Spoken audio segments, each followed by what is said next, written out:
So on the article below, I've reviewed dimensional fund advisors and compared them to Vanguard. Now I'm going to summarize my argument here for those who prefer the video content rather than the written word.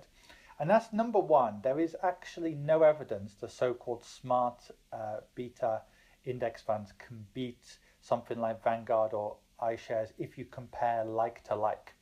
In other words, yes, it's true, if you compare apples with pears rather than apples with apples, you might get to a situation where the DFA funds are beating Vanguard funds.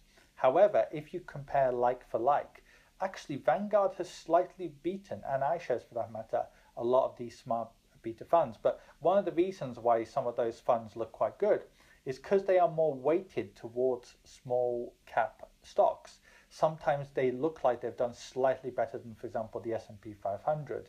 But of course, that's not comparing like to like. A more fair comparison in that case would be the total stock market exchange.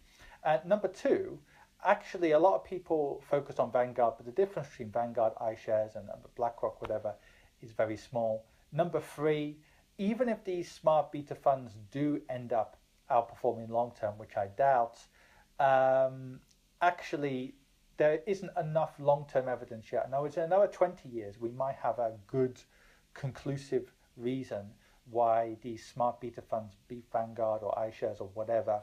But for now, there isn't enough evidence. The academic evidence of the data just seems to show that Vanguard slightly beats DFM funds, or DFA, should I say, funds. But there are some periods of time where the opposite will be true. Right? And people often forget this when people talk about growth stocks versus value stocks. There are periods of time where growth stocks underperform and overperform. So a lot of people, they've said, well, we think passive investing is good, but we think by, I don't know, going to small cap stocks or going to growth stocks, we can outperform. That's true for a short period of time. But if you look at any kind of long-term data, like 100 years, 30 years, 50 years, this goes in cycles. So a lot of people think things like, oh, small caps always beat large caps long term. That isn't always true. It goes through cycles. Same with growth stocks versus value stocks. So I would be very skeptical about some of the marketing with these smart beta funds. That doesn't mean they're not good funds. They will beat most funds. But compared to, say, BlackRock, iShares, Vanguard index funds, to be honest with you, they're either going to be even or they're probably going to lose slightly. I very much doubt they're going to outperform by a big margin long term.